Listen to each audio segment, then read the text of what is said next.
1 Kings chapter 9.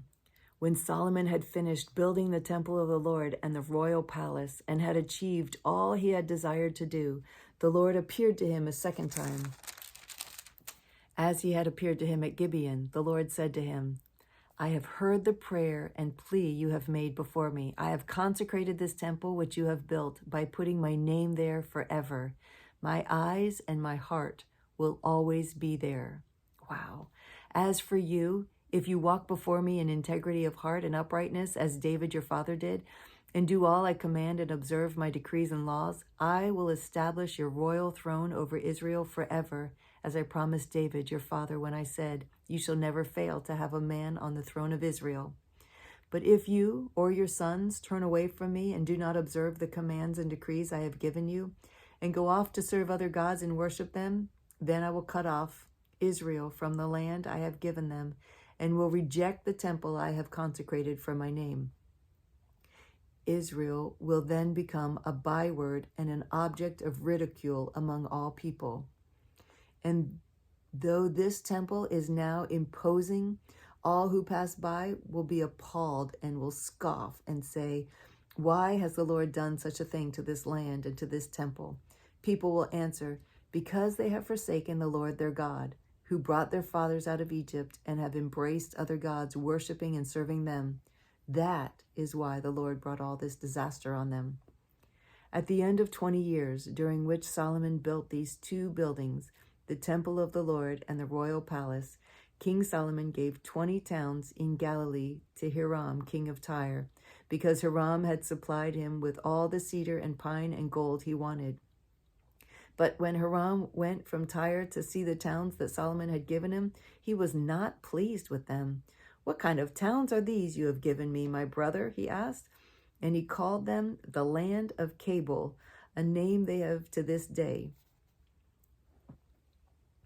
Cabul means good for nothing, it says in the notes.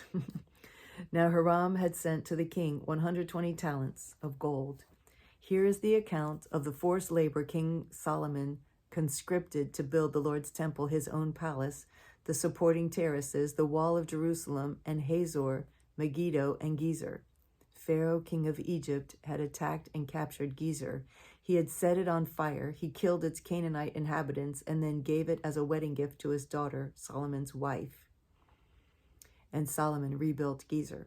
He built up Lower Beth Horon, Baalath, and Tadmor in the desert with its land, as well as his store cities and the towns for his chariots and for his horses. Whatever he decided to build in Jerusalem, in Lebanon, and throughout all the territory he ruled.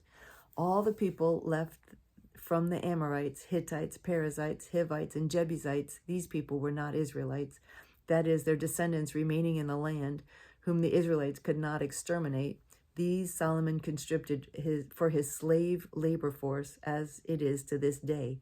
But Solomon did not make slaves of any of the Israelites. They were his fighting men, his government officials, his officers, his captains, and the commanders of his chariots and charioteers. They were also the chief officials in charge of Solomon's projects, 550 officials supervising the men who did the work. After Pharaoh's daughter had come up from the city of David to the palace Solomon had built for her, he constructed the supporting terraces. 3 times a year, Solomon sacrificed burnt offerings and fellowship offerings on the altar he had built for the Lord, burning incense before the Lord along with them, and so fulfilled the temple obligations. King Solomon also built ships at Ezion-Geber, which is near Elath in Edom, on the shore of the Red Sea. And Hiram sent his men, sailors who knew the sea, to serve in the fleet with Solomon's men. They sailed to Ophir and brought back 420 talents of gold, which they delivered to King Solomon.